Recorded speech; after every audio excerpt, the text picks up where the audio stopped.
नमस्कार मित्रों। हर जातक के मन में रहता है कि मेरे हाथ में मछली का चिन्ह है, ये कैसा है, कितना प्रभाव देता है।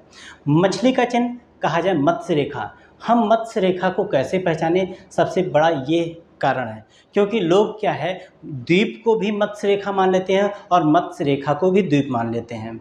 इसमें हम कैसे अंतर करें, सबसे पहले हम आपको दिखाते हैं। अगर आपका इस तरह से रेखा बनी है जिसमें पीछे की तरफ पूंछ निकली हुई है, इसका मतलब है जहाँ पे ये चिन्ह है वो मत्स्य का है, मछली का चिन्ह है, ये शुभ चिन्ह माना जाता है। अगर कहा जाए यहाँ से ये रेखा जा रही है और सीधे सीधे यूँ आके मिल जाते हैं, तो ये आपका द्वीप का निशान हुआ। ये पॉजिटिव है, ये नेगेटिव है। अब मत्स्य रेखा का कहाँ कहाँ पे क्या प्रभाव होता है, इसके बारे में हम बात करते हैं। मत्स्य रेखा अगर गुरु पर्वत पे इस तरह बनी हुई है तो इसका मतलब ये होता है कि जातक धर्म कर्म में, पढ़ाई में बहुत ही तेज होगा और उसको कहीं ना कहीं आध्यात्म का भी बहुत अच्छा नॉलेज होगा और कहीं ना कहीं वो अपनी पढ़ाई के क्षेत्र में बहुत ही ज़्यादा तरक्की करेगा। आप ये रेखा बहुत ही दुर्लभ पाई जाती है। जिन हाथों में ये पाई जाएगी उनको देखेंगे उन्होंने पढ़ाई के क्षेत्र में, अपने करियर में बहुत बड़ा नाम किया होगा और बहुत ज़्यादा पैसा कमाया होगा। अगर हम इसके बाद बात करते हैं शनि पर्वत पे, शनि पर्वत पे अगर कोई मत्स्य रेखा इस तरह बनी हुई है तो ये भी दुर्लभ चिन्ह है। क्यों? क्योंकि ऐसे जातक के जीवन में कभी धन वैभव, पैसे की, सुख सुविधाओं की कभी भी कमी नहीं होने वाली है, क्योंकि ये निरंतर धन का लाभ देगी, इसमें कोई डाउट ही नहीं है। फिर अगर हम बात करते हैं सूर्य पर्वत पे, सूर्य पर्वत पे अगर मत्स्य रेखा है, इसका मतलब है जातक कहीं ना कहीं उच्च पद पे, सरकारी पद पे, आपका एमपी, एमएलए, एमएलसी कुछ भी हो सकता है, मंत्री तक भी बन सकता है, इसमें कोई दो राय नहीं है। अगर सूर्य पर्वत पे इस तरह की रेखा है तो जातक बहुत ज़्यादा फेम पाता है और कहा जाए वो कोई साइंटिस्ट भी हो सकता है, किसी भी ऐसे पद पे होगा जहाँ पे उसका बहुत ज़्यादा नाम होगा और नाम के साथ में पैसा तो आना बाय डिफ़ॉल्ट बनता ही बनता है, उसमें कोई डाउट ही नहीं है।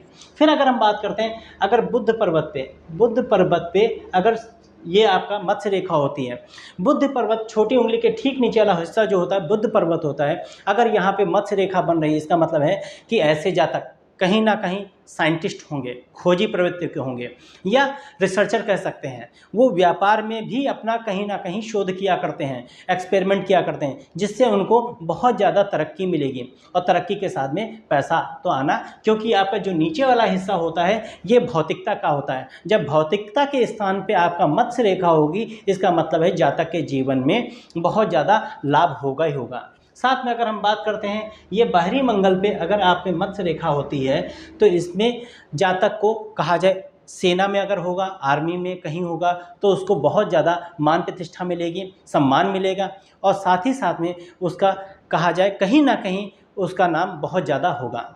फिर अगर हम बात करते हैं चंद्र पर्वत पे अगर ये है तो इसका मतलब है कि जातक साहित्य में कहा जाए मन मुताबिक, या कहा जाए आपकी जल यात्राओं द्वारा, या कहा जाए उसका कहीं ना कहीं कुछ ऐसा होगा उसके जीवन में कि धन की और मन मुताबिक इच्छा पूर्ति, धन पैसा मिलना उसका पक्का है।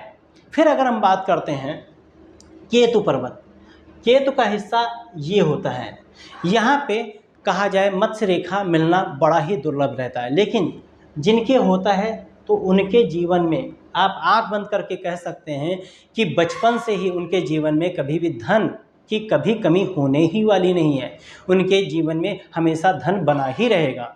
फिर अगर मित्रों हम बात करते हैं शुक्र पर्वत पे अगर आपका मीन बोलते हैं मछली को, मत्स्य का चिन्ह है तो ये आपके जीवन में भोग विलास, सुख समृद्धि, कहा जाए कलाकार होंगे, एक्टर होंगे या कहीं ना कहीं साहित्य में होंगे, इनके जीवन में ऐसी चीज़ें और विपरीत लिंग के लोग इनकी तरफ बहुत ज़्यादा अट्रैक्ट होंगे। जीवन में भोग विलास इनके कहा जाए आजीवन भरा ही रहेगा, इसमें कोई वो नहीं है।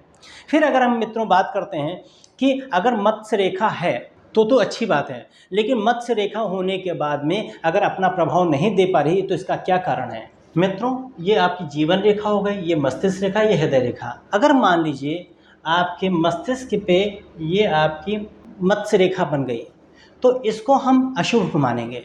क्योंकि ये कहीं ना कहीं द्वीप का कारण कर रही है। ऐसे जीवन में, जातक के जीवन में, उस जीवन काल में जातक का अवसाद में जाना, मानसिक डिप्रेशन में जाना पक्का है।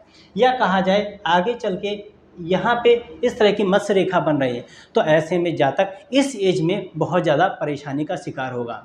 फिर अगर हम बात करते हैं कि अगर यहाँ पे हृदय रेखा पे इस तरह का मत्स्य रेखा का निशान आ रहा है, तो ये भी अच्छा चिन्ह नहीं, ये कहीं ना कहीं मत्स्य रेखा की बजाय द्वीप में कन्वर्ट हो जाएगा। हाँ, अगर हम बात करते हैं अगर जीवन रेखा को छूती हुई कोई मत्स्य रेखा यूँ है, तो इसका मतलब है कि जीवन के इस काल में व्यक्ति का बहुत तबीयत खराब होगी या बड़ी परेशानी होगी, उससे बाल बाल बच के निकल जाएगा, वो उसको कहीं ना कहीं सेफ गार्ड का काम करेगा।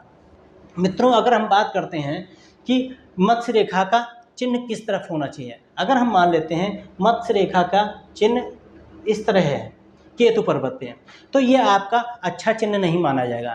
केतु पर्वत पे मत्स्य रेखा अगर ऊपर की तरफ बना हुआ है, तो इसका मतलब है जातक के जीवन में धन वैभव की कमी आएगी।